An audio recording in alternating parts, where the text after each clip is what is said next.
പക്ഷം തിരിഞ്ഞു നിന്നു മുറ്റും വിടക്കെന്നിടുമ്പോൾ ഉറ്റവർ സ്നേഹിതർ പക്ഷം തിരിഞ്ഞു നിന്നു മുറ്റും വിടക്കെന്നിടുമ്പോൾ പറ്റിച്ചേർന്നവൻ നിൽക്കുമേ ഒടുവിലൻ പക്ഷത്തു ചേർന്നിടുമേ. പറ്റിച്ചേർന്നവൻ നിൽക്കുമേ ഒടുവിലൻ പക്ഷത്തു ചേർന്നിടുമേ. കൊടുവിട്ടൊടുവിൽ ഞാനെൻ നാട്ടിൽ വീടിൻ്റെ മുൻപിലെത്തും. പാടിടും ജയഗീതമേ ഞാൻ പങ്ക പാടുകളേറ്റവനാ.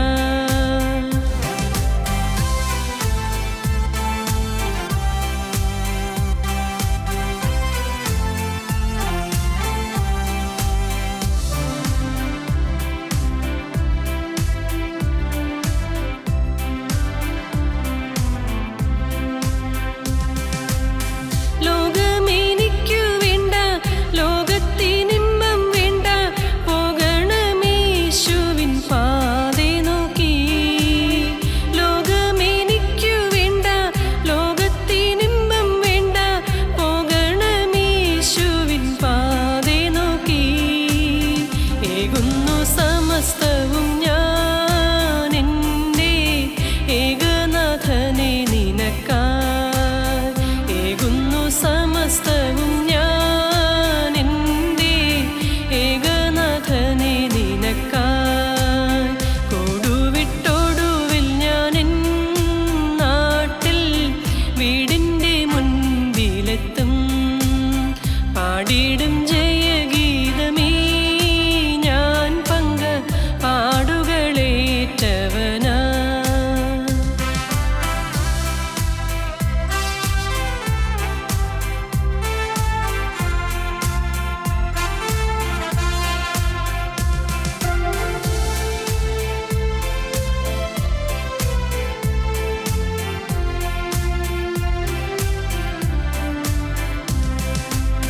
പ്രാപഞ്ചികമാകും പ്രകൃതമെല്ലാം മാറും, പ്രാണപ്രിയനോടു കൂടെന്നും ഞാൻ. പ്രാപഞ്ചികമാകും പ്രകൃതമെല്ലാം മാറും, പ്രാണപ്രിയനോടു കൂടെന്നും ഞാൻ. പ്രാക്കൾ കണക്കെ പറക്കും നാമന്ന് പ്രാപിക്കും രൂപാന്തരം. പ്രാക്കൾ കണക്കെ പറക്കും നാമന്ന് പ്രാപിക്കും രൂപാന്തരം. കൊടുവിട്ടൊടുവിൽ ഞാനെൻ നാട്ടിൽ വീടിൻ്റെ മുൻപിലെത്തും. പാടിടും ജയഗീതമേ ഞാൻ പങ്ക പാടുകളേറ്റവനാ. പാടിടും ജയഗീതമേ ഞാൻ പങ്ക പാടുകളേറ്റവനാ.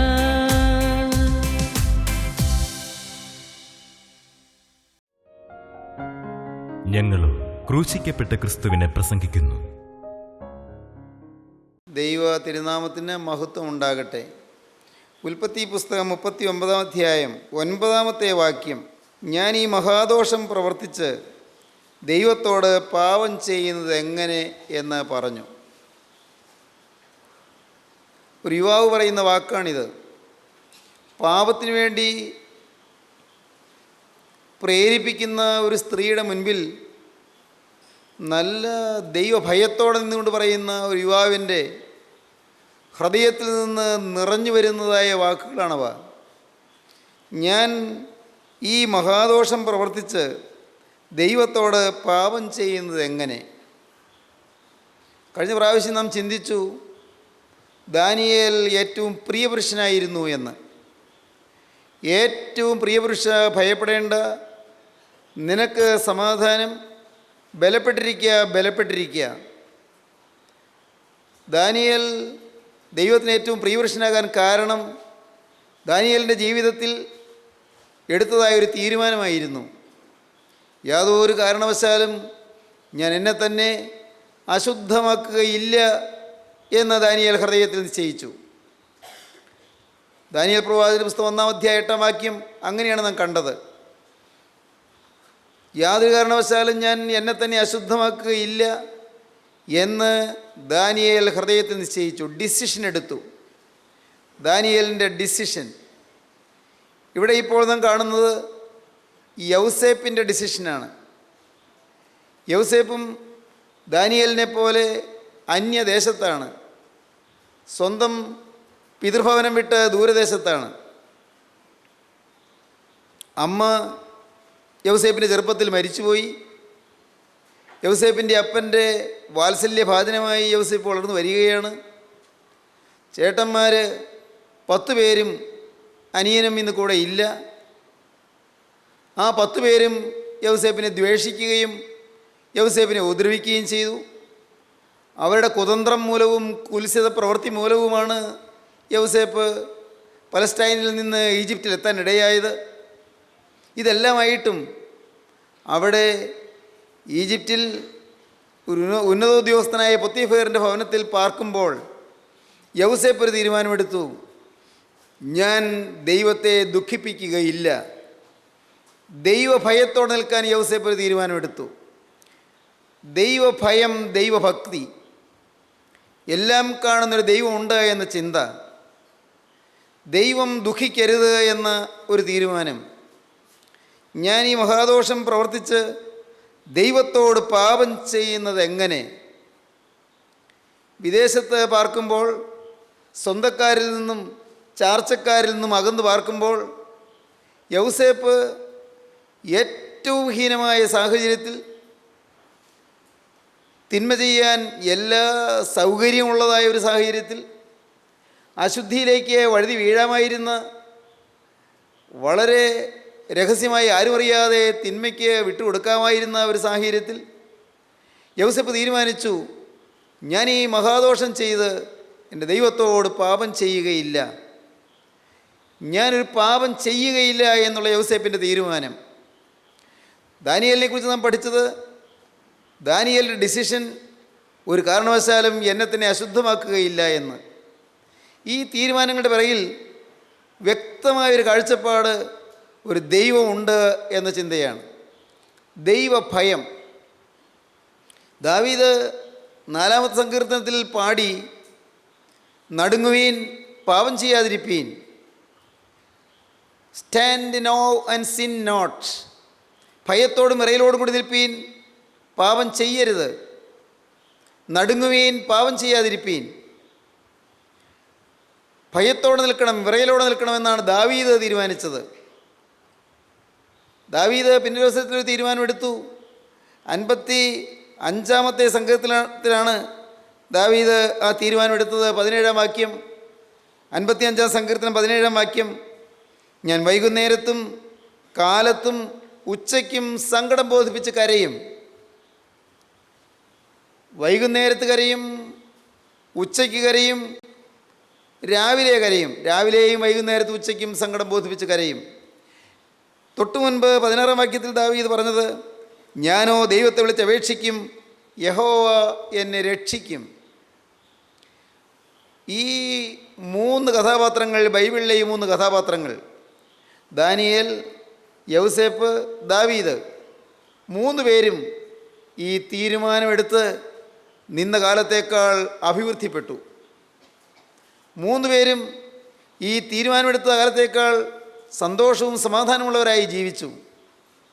സംതൃപ്തിയുള്ള ഒരു ജീവിതം അവർ നയിച്ചു. സമാധാനമുള്ള ഒരു ജീവിതം അവർ നയിച്ചു. അത്യുന്നതമായ പദവികളിലേക്ക് ദൈവം അവരെ വളർത്തി. കഴിഞ്ഞ പ്രാവശ്യം നാം ചിന്തിച്ചതുപോലെ, ഞാൻ നിന്നെ വാലല്ല തലയാക്കും. ഉയർന്ന പടവുകളിലേക്ക് ദൈവം ഒരാൾ നടത്തുന്നത് അല്പത്തിൽ വിശ്വസ്തനായവനെയാണ് അധികത്തിന് വിചാരകനാക്കുന്നത്. അല്പത്തിൽ വിശ്വസ്തനായിരിക്കുക, ഉള്ള സാഹചര്യത്തിൽ വിശുദ്ധിയോടെ ജീവിക്കുക. ഉള്ള ചുറ്റുപാടിൽ ഇപ്പോൾ ലഭിച്ചിരിക്കുന്ന ഈ സാഹചര്യത്തിൽ ഒരണുപോലും ദൈവം ദുഃഖിക്കരുത് എന്നുള്ള നിർബന്ധത്തോടെ ജീവിക്കുക. ദാവീദ് കേവലം ഒരു ആട്ടിടയനായിരുന്നു. ദാവീദ് ഒരു സാധു ഇടയ ബാലനായിരുന്നു. അവൻ വളരെ പ്രാരബ്ധമുള്ളൊരു വീട്ടിലെ മോനായിരുന്നു. 8 മക്കളുള്ള പാവപ്പെട്ട ഇശ്ശായിയുടെ ഭവനത്തിലെ ഇളയ മോനായിരുന്നു.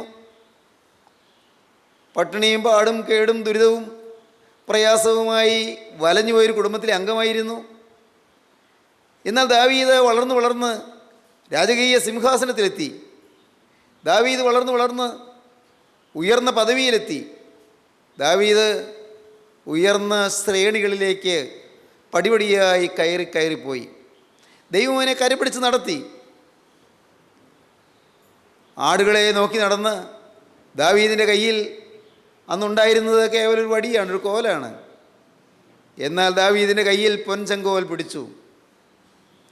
ദാവീദ് ഉറങ്ങിയിരുന്നത് ആടുകളെ നോക്കിക്കൊണ്ട്, ആടുകളെ കാവൽ കാത്തുകൊണ്ട് ആട്ടിൻ തൊഴുത്തിൻ്റെ വാതിൽക്കലാണ്. എന്നാൽ ദാവീദ് കൊട്ടാരത്തിൽ, അരമനയിൽ, അന്തഃപുരത്തിൽ സപ്രപഞ്ചക്കട്ടിലിന്മേൽ കിടന്നുറങ്ങി. ദാവീദ് ഉയർന്ന പദവികൾ നേടി.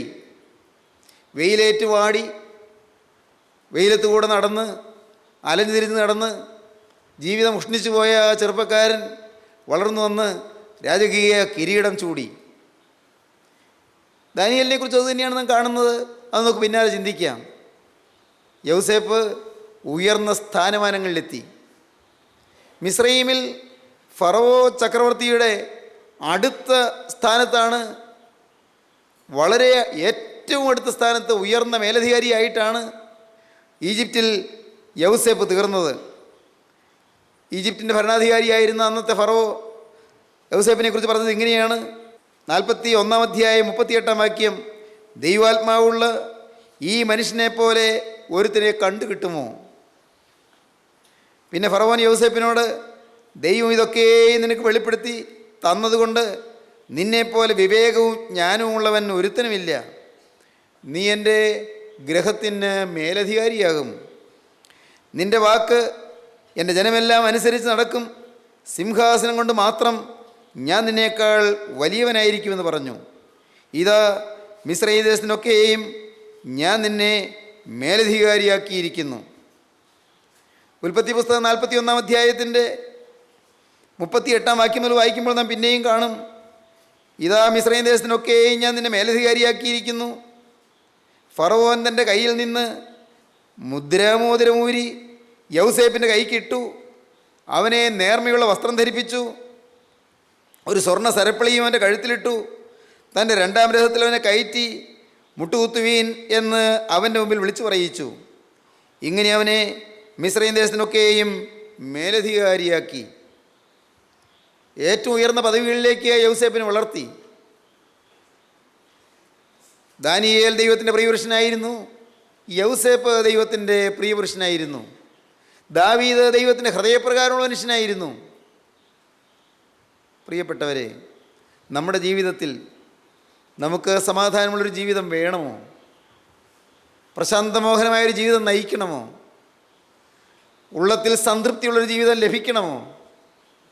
ശാന്തതയുള്ള, സ്വസ്ഥതയുള്ള, സന്തോഷമുള്ള ഒരു നല്ല ജീവിതത്തിലേക്ക് നമുക്ക് എത്തണമോ? നമുക്കെല്ലാം ഉണ്ട് പ്രശ്നങ്ങൾ, നമുക്കെല്ലാം ഉണ്ട് ഭാരങ്ങൾ. നമുക്ക് ഓരോരുത്തർക്കും ഓരോ തരത്തിലുള്ളതായ വൻ ചുമടുകൾ നമ്മുടെ ചുമലിലുണ്ട്. ചുമടില്ലാത്ത മനുഷ്യരില്ലെന്ന് തോന്നുന്നു. ചുമട് പേറി വലയുന്നവരാണ് നമ്മിൽ പലരും. പലതരത്തിലുള്ളതായ ചുമടുകൾ, പലതരത്തിലുള്ളതായ ആകുലങ്ങൾ. ദാവീദ് ഒരിക്കൽ പറഞ്ഞു, നിന്റെ ഭാരം യഹോവയുടെ മേൽ വെച്ചുകൊള്ളുക, അവൻ നിന്നെ പുലർത്തും. നീതിമാൻ കുലുങ്ങിപ്പോകുവാൻ അവനൊരു നാളും സമ്മതിക്കുകയില്ല.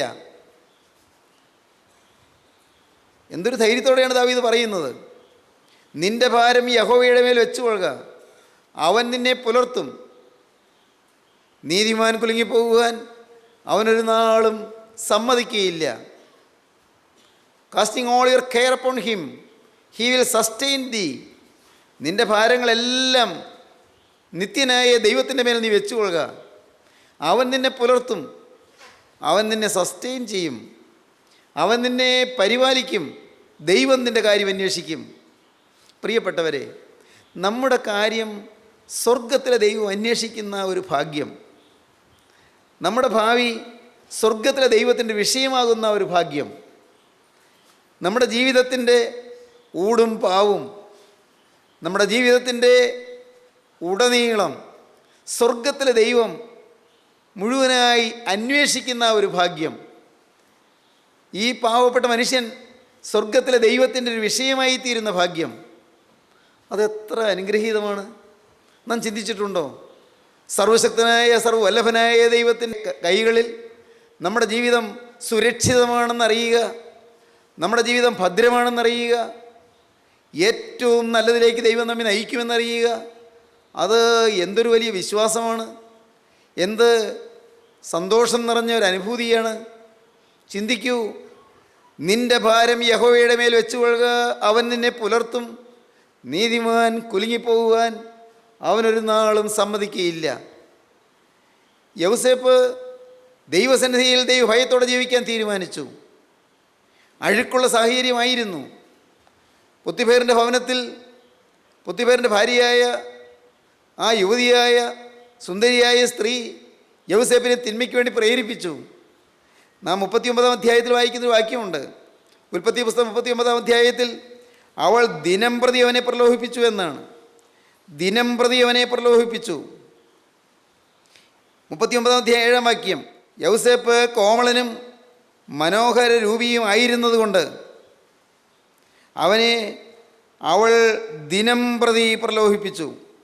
10 വാക്യം, അവൾ ദിനം പ്രതിയും യൗസേപ്പിനോട് പറഞ്ഞു. 39 അധ്യായം 10 വാക്യം, ഒന്നല്ല രണ്ടല്ല, അവൾ നിരാശപ്പെടാതെ, അവൾ തളരാതെ, അവൾ പരാജയം സമ്മതിക്കാതെ, അവൾ പിന്നെയും പിന്നെയും ദിനം പ്രതി യൗസേപ്പിനെ അശുദ്ധിയിലേക്ക് പ്രേരിപ്പിച്ചു, പ്രലോഭിപ്പിച്ചു. അപ്പോഴെല്ലാം യൗസേപ്പിന് എന്നേ പറയാനുള്ളൂ, ഞാൻ ഈ മഹാദോഷം പ്രവർത്തിച്ച് ദൈവത്തോട് പാപം ചെയ്യുന്നത് എങ്ങനെ? ദൈവത്തിന് സ്തോത്രം. പ്രിയപ്പെട്ട സഹോദരങ്ങളെ, 3 കഥാപാത്രങ്ങളെ നിങ്ങളുടെ മുന്നിൽ കൊണ്ടുവന്നു.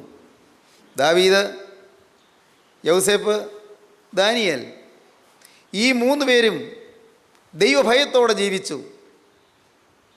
നിങ്ങൾ ഓരോരുത്തരും ദൈവഭയത്തോടെ ജീവിക്കാൻ തീരുമാനിച്ചിട്ടുണ്ടോ? ദൈവഭയത്തോടെ ജീവിക്കാൻ ഒരു തീരുമാനമെടുക്കാൻ കഴിഞ്ഞിട്ടുണ്ടോ? എന്തെല്ലാം നന്മ വന്നാലും തിന്മ വന്നാലും, നഷ്ടം വന്നാലും കഷ്ടം വന്നാലും സന്തോഷം വന്നാലും, സ്വർഗത്തിലെ ദൈവം ദുഃഖിക്കുന്ന ഒരു പരമാണു പോലും എൻ്റെ ജീവിതത്തിൽ വരികയില്ല എന്നുള്ള ഉറപ്പേറിയൊരു നിർണയം നിങ്ങൾക്ക് ലഭിച്ചിട്ടുണ്ടോ? പ്രിയപ്പെട്ടവരെ, ദാവീദ് ഒരിക്കൽ കരഞ്ഞുകൊണ്ടാണ് പാടിയത്. യഹോവയെ രക്ഷിക്കണമേ, ഭക്തന്മാർ ഇല്ലാതെ പോകുന്നു. യഹോവയെ രക്ഷിക്കണമേ, ഭക്തന്മാർ ഇല്ലാതെ പോകുന്നു. വിശ്വസ്തന്മാർ മനുഷ്യപുത്രന്മാരിൽ കുറഞ്ഞു പോകുന്നു. ഭക്തന്മാരില്ലാതെ പോകുന്ന കാലത്ത്, വിശുദ്ധന്മാരും വിശ്വസ്തന്മാരും കുറഞ്ഞു പോകുന്ന കാലത്ത്, സ്നേഹിതരെ, നമുക്ക് വിശ്വസ്തരായിട്ട് നിൽക്കാൻ പറ്റുമോ? നമുക്ക് വിശ്വസ്തരായി വിശുദ്ധരായി നമ്മുടെ ഈ ഭൗതിക ജീവിതം തയ്ക്കാൻ പറ്റുമോ? മരണത്തോളം അങ്ങനെ ജീവിക്കാൻ നമുക്കൊരു തീരുമാനമെടുക്കാൻ സാധിക്കുമോ? എങ്കിലും അത്ര വലിയ നേട്ടമായിരിക്കും. യുഗങ്ങൾക്കപ്പുറത്തേക്ക് നിലനിൽക്കുന്ന നേട്ടം, നിത്യതയോളം പുലരുന്ന നേട്ടം. കാലങ്ങൾ തീരും, നമ്മുടെ കാലം കഴിയും, നമ്മുടെ മക്കളുടെ കാലം കഴിയും, കർത്താവിൻ്റെ 2ാമത്തെ വരവരെ ഈ ലോകം നിലനിൽക്കും. എന്നാൽ കാലങ്ങൾ മാറിയാലും, സമൂഹങ്ങൾ മാറിയാലും, സംസ്കാരങ്ങൾ മാറിയാലും, ജനതതി വിവിധ ജീവിത തോതുകളിലേക്ക് മാറി മാറിപ്പോയാലും, പ്രിയപ്പെട്ടവരെ പറയട്ടെ, കർത്താവായ യേശുക്രിസ്തുവിനെ മുൻനിർത്തി ജീവിക്കുന്ന വിശ്വസ്തനും വിശുദ്ധനുമായ ഒരു മനുഷ്യൻ തലമുറകളെ പ്രകമ്പനം കൊള്ളിക്കുന്നവനായി മാറും. ദൈവത്തിന് സ്തോത്രം.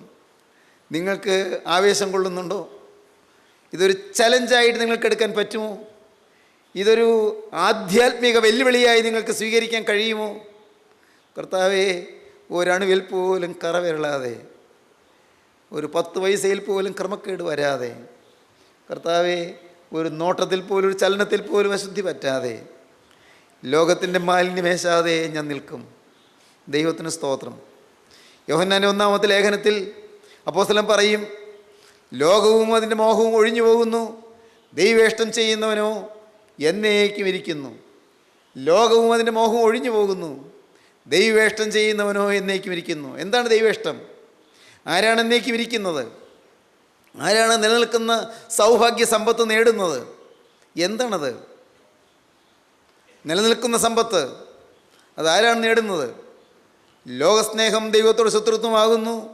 ലോകത്തിൻ്റെ സ്നേഹിതനാകുവാൻ ഇച്ഛിക്കുന്നവനെല്ലാം ദൈവത്തിൻ്റെ ശത്രുവാകുന്നുവെന്ന് യാക്കോബ് ശ്ലീഹ അതിൻ്റെ ലേഖനത്തിൽ പറയും.